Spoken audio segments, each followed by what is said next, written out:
Hey, what's up, everybody? We are 8 days out from in-game 2020, and this is just an early morning video. I'm always up, before the sun is up. But anyhow, I want to talk about a few things in this early video and tell you kind of what's to come for the next 8 days.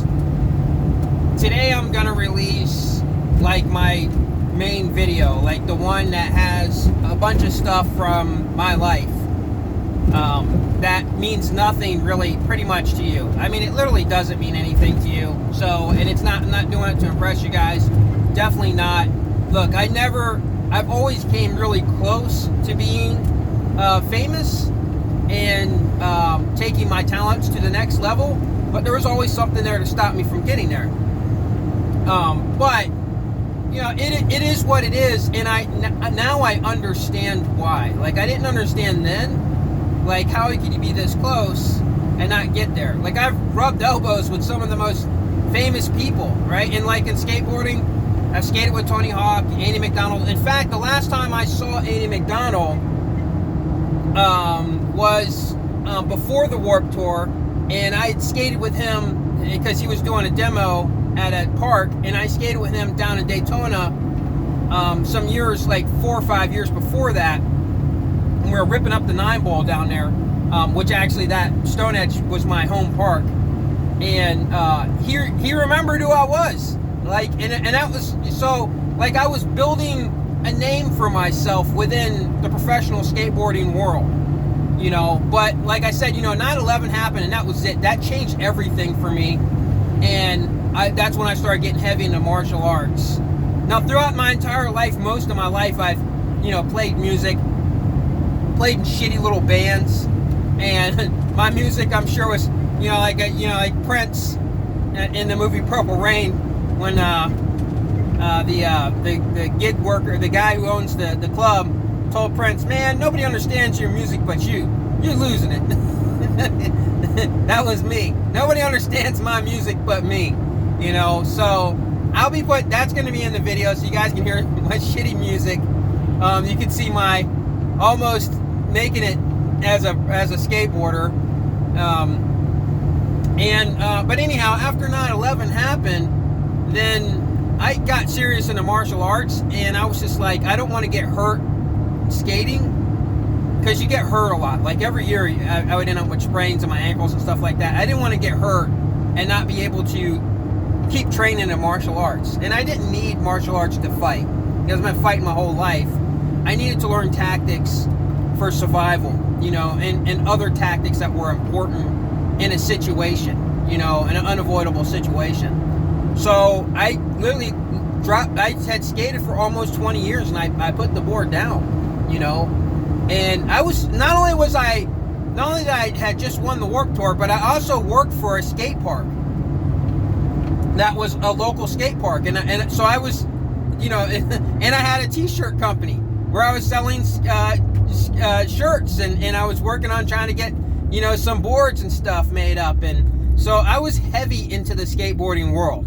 And I've been doing videos for a long time, so I was doing, these monthly videos for that skate park, as well as working in the park, so I was there all the time. I was around all the time, and, that Jason Lee, I don't know if you know who he is. He's been in quite a few movies. He was in Chasing Amy. I actually knew him personally, skated with him quite a few times down in Daytona, long before he became a famous actor. In fact, I remember him saying that he was going to go be an actor. And then he was just gone. And next thing he was on some movie with Will Smith, in like a small role or something. And next thing he was in Chasing Amy. But so when I got into acting, or anyhow, so when I got into martial arts, I was really good, because I was 100% dedicated to it, 100%. I see people come in there and they just jerk off and mess around, and they're not serious, and they just want belts, and they just want, they're not taking it serious. For me, and I went to the best school in the area, which was the most expensive school, which didn't make it the best school, but it actually was worth the money. In fact, my instructor, it was Taekwondo, which is weird, because when I went there, and I went to take, and I was like, yeah, I met a guy. I was in jail with a guy when I was like 18 years old because I went to jail for fighting. And while I was in the jail, I met a Korean guy who also got arrested and was in jail for assault. And he just so happens to end up being my roommate.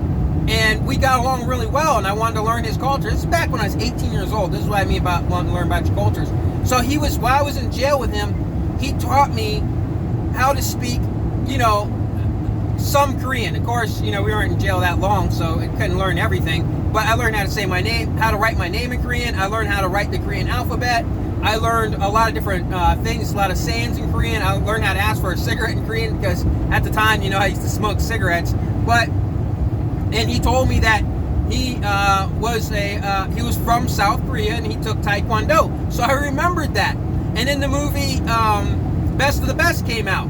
And I remembered, and that was like one of my favorite martial arts movies, which was Taekwondo. So when I looked at all the different systems in the area and I looked at all the schools, it just so happened this school was Taekwondo. And there were some badasses in that school, and the stuff they were teaching was really cool. It's all high-flying stuff. And I said, hey, this resonates with me because I'm a skateboarder and I'm used to, doing high-flying moves and stuff, in the air from skating. So the high-flying acrobats of Taekwondo, the flying kicks, was nothing for me to pick up on. In fact, some of the moves that we do in skateboarding, some of the tricks, actually look like flying kicks. So it came natural to me. It was just so natural. And I was used to hitting the concrete and the concrete hitting me, Whereas when you go into a sparring match, people got gloves on, that wasn't shit. Because it's like, you ain't gonna hit harder on the concrete, buddy. And so I was used to that. Or getting hit in the nuts with a handrail. Which happens a lot too in martial arts. And especially later on when I went to Kempo. And that's legal in the sparring world in Kempo. So anyhow, come to find out, and that school, if you get your black belt there, you're registered through the Kukiwon, which is the world headquarters for Taekwondo, which is the origins of where it comes from. So it's like super legit. And I was just like, man, this is awesome. Come to find out later on down the road, the Kukiwon was established in, guess what? The year 1972. See, this stuff I didn't use as this whole thing with the 1972 stuff because it doesn't matter to anybody else. And the AWMA, when I open up my own school later on down the road, who I start ordering from, come to find out they were established in 1972, which is, another, it's just kind of weird things, but whatever. Anyhow, so I got really heavy into the martial arts, and then later on, I was doing so well, and also my son, I'm sorry, I can't leave him out, because I took him there first, and then we trained together all the way through. In fact, you're going to see a video on him going from white belt to black belt in Taekwondo, and I did that video for him before he passed away. So so he saw the video before he passed away. In fact, when he would go down a dark path and do dumb stuff, I play that video for him to kind of remind him who he is and who he's supposed to be, because he was a phenomenal martial artist. And I know people like to brag about their kids, and I don't do that, but you could just watch the video and see how good the kid was. And we were just winning tournaments all over the place. So then, excuse me, I need to take a sip of my coffee here. I'm behind this stupid thing. It's bad timing. So then, later on, I decided, a friend of mine who I worked with at GNC, because I worked off and on at GNC for 15 years, a general nutrition store, and that's the reason why I also got heavy into bodybuilding and stuff and was working on my body. He was an actor, and he went to go do a thing to get in Rocky, the Rocky movie when Rocky Balboa was shot. And by the way, went to Philadelphia for that too. But anyhow, I said, I think I'm going to try acting too, because I've always wanted to do it, but I always thought it was a rich man's game, and it's not, A lot of actors, work in restaurants and, so anyhow, so then I started getting into acting, and I figured, if I'm going to be serious about this thing, I went to my first acting class in Ohio, in Cleveland, and and I had a freaking great time. And so then I said, if I'm gonna be serious about this thing, I need to really, make some moves. So I went down to Florida, back to where I'm from, and I went to school at Burt Reynolds School for 2 years.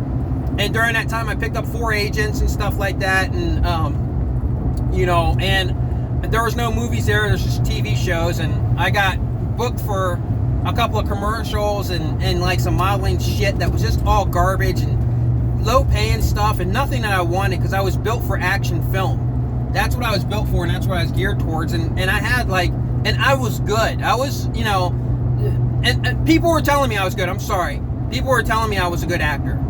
And so that's what made me continue to pursue it. If people said you suck, I would have quit. Just like in music, nobody understood my music, nobody liked it. So I just said, okay, I'll just play it for myself. I wouldn't pursue anything serious with it, And that's what I did with the acting. I pushed forward. So yeah, that's the stuff you guys are going to see. You're going to see the martial arts. And then later on, after the acting thing, I opened up a karate school. And then believe it or not, I would do ninja shows and stuff like that, like comedy ninja shows for the kids and birthday shows and stuff like that, and parades and stuff. And that grabbed the attention of Japan and Japanese TV, and they saw that and they loved it, and they said, we want to do a TV show about your school. So, which was just, it was a comedy thing, and it was supposed to be reality, but it's not. So then later on, we came out with some hardcore ninja stuff to show, hey man, we're serious martial artists here. But anyhow, and I don't teach ninjutsu, it was just for show. I teach taekwondo and kempo karate. But that's the stuff that you guys are going to see in that video today. And so that's pretty much what's to come. And I hope you enjoy it. We're 8 days out, so time is ticking away.